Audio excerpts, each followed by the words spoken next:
Within days of the June 2nd racial equality demonstrations in Wood River Valley, I on Sun Valley reached out to community leaders and authorities to discuss what's next. My name's Samlennon. I'm a Hailey City Council member. After the protests on Tuesday, I think there's just been a ton of energy in the community to continue working towards some kind of action to address systemic racism, injustice, inequality, both throughout our valley and also while being a part of kind of the national, larger conversation. Race is a really uncomfortable topic to talk about, and I think especially for me and I think a lot of us in a position of privilege. So I think acknowledging that is important and fine.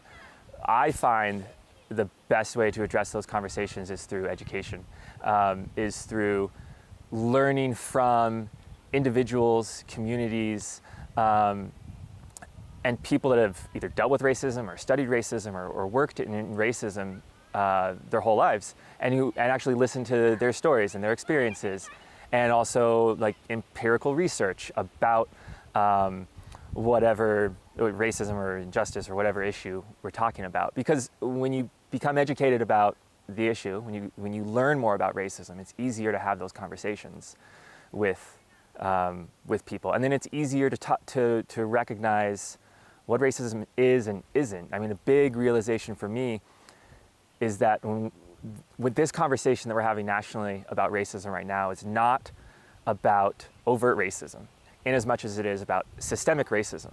And systemic racism is not an individual making a racist comment or taking a racist action. It is a discussion about these bigger systems we have, these bigger organizations and bureaucracies that perpetuate treating different races differently. And that's where I think the conversation that we're having now is a lot different than the conversation about racism that I thought I had in school, where it was about overt racism. I think it's important to focus on the system, right, and not the individual. So for the example of like George Floyd's death, the murder that police officer committed was terrible and indefensible. The bigger problem is not punishing that police officer, but it's correcting the system of policing we have in this country so that those kind of actions don't happen more. Because there will be another police officer, and there are lots of examples where other police officers have abused those powers. And I think that helps take the focus away from calling out individual police officers who are members of our community doing a job, and recognizing that they are members of our community doing a job, but part of a system that is racist and unjust for our community members. I think our biggest issue is one more about immigration and xenophobia and income inequality or socioeconomics, right? So police brutality in our small town is fortunately not a huge issue, or at least not one that I'm very aware of. But immigration is huge. Xenophobia is huge. The income inequality, I mean, I think the Wood River Valley is a great kind of example in a very small location of our nationwide income inequality. So I'd like to see our community talking about ways we can support immigrant rights and immigrant justice, ways we can support income equality. Different local governments, the cities, the county, are hopefully going to be having more conversations. I know about what we can do specifically to address racism and inequality and injustice in our community. And I think without community support, those conversations are going to be a lot harder, and we're not going to make progress nearly as quickly. Hi, I'm Hailey Police Chief Steve England. Make an announcement that I was wanting to take a knee with them for the recent incident in Minneapolis and just social oppression worldwide. And at that point, I really felt like there was a change a little bit with the crowd and their view maybe towards our department and why we were there. Initially, of course, like I say, walking around before everybody went to Main Street, it was a very, I would say, kind of chill attitude. People were really nice to us. We were nice to them, talking, just having a little conversation, thanking them for being out there. Felt like we already have a great community, that there's a lot of balance within our community. Yeah, there's segments of racism in all walks of life, in any community you live in. You know, I've been in the military, been in this profession for a long time, been all over the United States, been in foreign countries, and racism, unfortunately, is everywhere.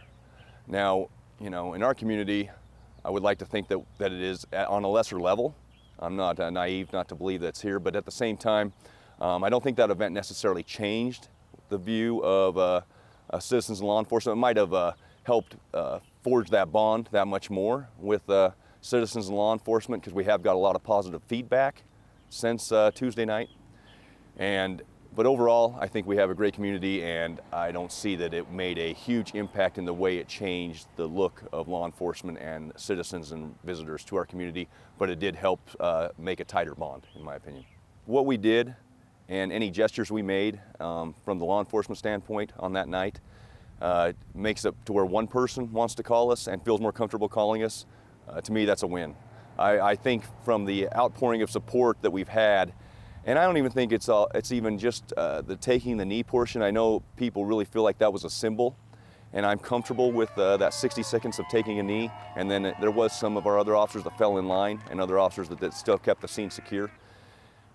Even with that symbolic event and doing that, I feel like people still were, without that, they knew we were there, and they knew we were there to protect them. Our office manager relayed that yesterday she couldn't believe how many phone calls she was getting from people around our community that were so happy and impressed with the support that we, and the protection that we were there to give on Tuesday night.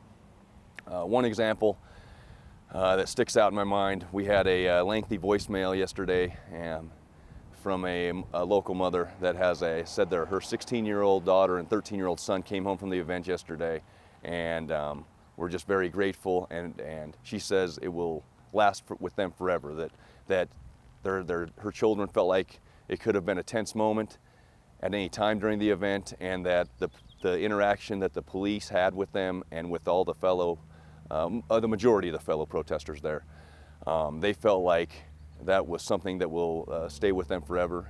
We had a gentleman bring in a letter that said that Bullion and Main, the intersection of Bullion and Main, will never be the same again with what the act that took place there. And I had a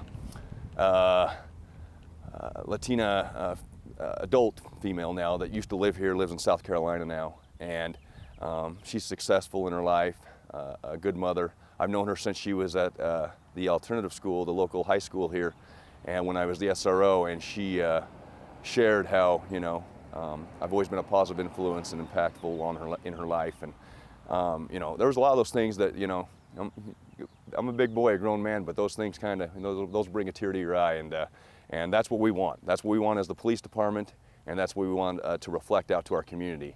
Every community member on any level can get involved. There's the cliche, see something, say something. Please call anytime that you feel like there's something going on suspicious, that somebody's being wronged. Sometimes it's more of a civil issue and maybe not a criminal. If somebody's possibly being wronged, maybe somebody's just being talked to poorly. But please, if you feel like somebody's being wronged or there's something suspicious, yes, see it and say it. Speak out about it. Call dispatch. Call us in. Call us to the situation. I always want to make sure people know that this is a safe town. The world in general is a safe place, or I should say the nation. It's just, obviously, right now we have a lot of national civil unrest. I'm sure this won't be the first time, and not just because of maybe a police-related, law enforcement-related incident, but there'll be other things in this nation.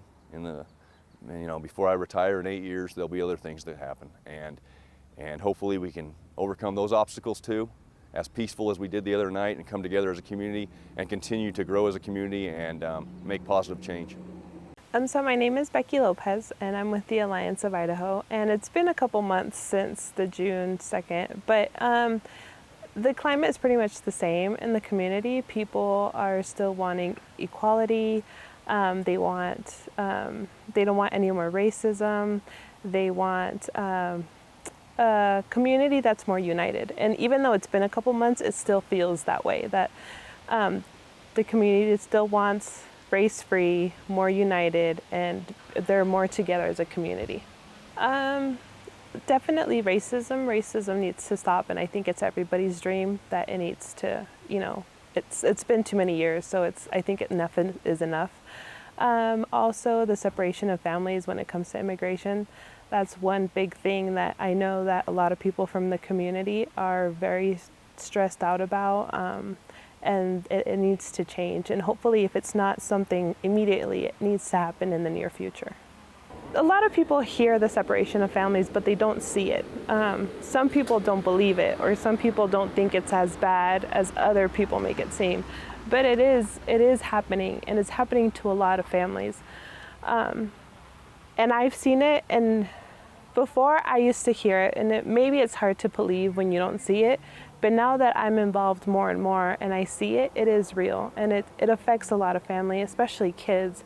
It's very painful to see kids actually experience their parents being taken away from them, or their mother or their father. And so most of the time these kids are too young and don't understand why this is happening. And so it's a lot of stress emotionally for children, and it affects them, with their day-to-day life, with school. And so people need to understand that that separation of families is real, and it affects families, it affects them financially, emotionally, in all the aspects that you can think of. And what's really nice about Bain County is that there's a lot of people that come together to help each other out.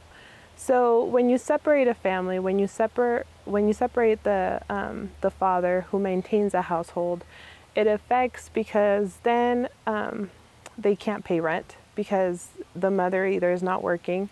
It affects because they can't pay bills. It affects because they can't pay for food. And so thankfully, the Hunger Coalition comes in and helps them with food. And then other people come around and help them, with rent and stuff like that. But a lot of people a lot of organizations can help for a while, but it's not like they can do it for a lifetime. And a family also can't be separated for a lifetime. So luckily in Bain County, yes, it happens, but we come together, but it also affects it because we always can't help them for a long term. The way people can help is by donating to different organizations like the Hunger Coalition. The Hunger Coalition works together a lot with the Alliance, because they help with feeding families that are going through the separation of families when the head household the person that maintains the head household is absent. Then the Hunger Coalition comes in and helps them. Also donating to the Alliance. We've been, spending a lot of time with these families and paying lawyers, working with lawyers to get the situation, fixed between the families. So donate to as many organizations as you can out there, because they need a lot of help so they can help other peoples and family. My name is Steve Harkins. I'm the Blaine County Sheriff. I was elected in 2016, took office in 2017. I've been in law enforcement for nearly 30 years. And 2020 has definitely been a challenging year for not only my agency, but other agencies. So as for the national movement, you hear about the riots and the things that are going on in other places that are not happening here. Well, of course it affects us. I mean, even though we're not in the spotlight, it still creates distrust from people watching the news and how they feel about police. And we understand that. But the community needs to understand that, I've been in law enforcement, like I said, for almost 30 years, up here for the majority of that. And, I think we've really shown what good, trusted law enforcement this community has. Because I truly believe that. At the Sheriff's Office, we hire people that not only want to be a police officer, but that are a good fit to our community. And they do it for the right reasons. And I think it's very important for our citizens to know that we are not Portland, we are not Ferguson, and we are not Minneapolis, we're Blaine County. We're a staff of 70 people here at the Sheriff's Office, and we're not only, police officers and sheriff's deputies, we're a part of the community. and we're involved in the community. Some are, business owners. Many have children in the schools, and we are a part of this community. And we've worked hard to start outreach programs, whether it's our Ketchum team of the bicycle rodeo, the Hemingway Field Day that we did with the kids for many, many years and hope to continue when school is back in session, to a number of other activities that we've done. One of the most that we're very proud of is the Sheriff's School Lunch Program. And it's where deputies go to the surrounding schools, whether it's Cary, the schools in Hailey, or up in Ketchum, and they sit and have lunch with the kids, and they develop relationships. And it's very rewarding to watch when the deputies first walk in and the kids are very standoffish, and then towards the middle and the end of the school year, they're like best friends. And they really develop that relationship with their local deputies. And I've always been one to tell the deputies, if they see a lemonade stand, stop and talk to the kids, have that positive interaction with them. They delivered a puppy from, I think it was a Make-A-Wish Foundation. We had another deputy where a kid had their Halloween candy stolen. The deputy chose to go to the local grocery store, buy a kid a bag of candy, and bring it to him. And he didn't do that under my direction. He did that because he's part of the community. And so we have these feel-good stories all the time, and we're not only just law enforcement officers out writing traffic tickets or arresting people. I really believe that the most reward and the benefit we can have is those positive relationships with our citizens. We were already developing a liaison to our Hispanic community because we felt the need that was a part of our community that we could be better at connecting with. And so, like I said, long before this the national movement and stuff, this is something that we were working on, and we saw the need. Within the organization of the Sheriff's Office, we have a pretty, I think we have 7 Hispanic officers that work here that are involved in our community, and not only as deputies, but they're part of it. They're citizens. And we're in the process now of developing at least 1 or maybe 2 to be that direct contact with that part of our community to continue to build trust and respect with them. This office is full of highly trained and passionate people that really care about the profession that they have chose to advance their career and to serve their community. But we're also a part of this community, and we're here to change lives and make a difference.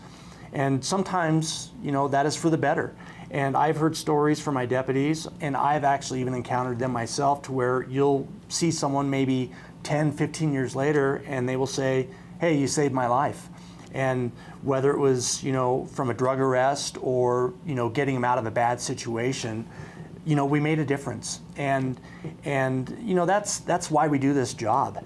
And the deputies, they hear it more often than you would think, that they're out and they run into someone years down the road, and the person has changed their life or something has changed for the better. And it's really those positive interactions that we make and that we have with our citizens really gives us a purpose to this job. So there you have it, from some of our community leaders that are working toward a better community. This is Luis Alberto Lecanda, and I have my eye on Sun Valley for you.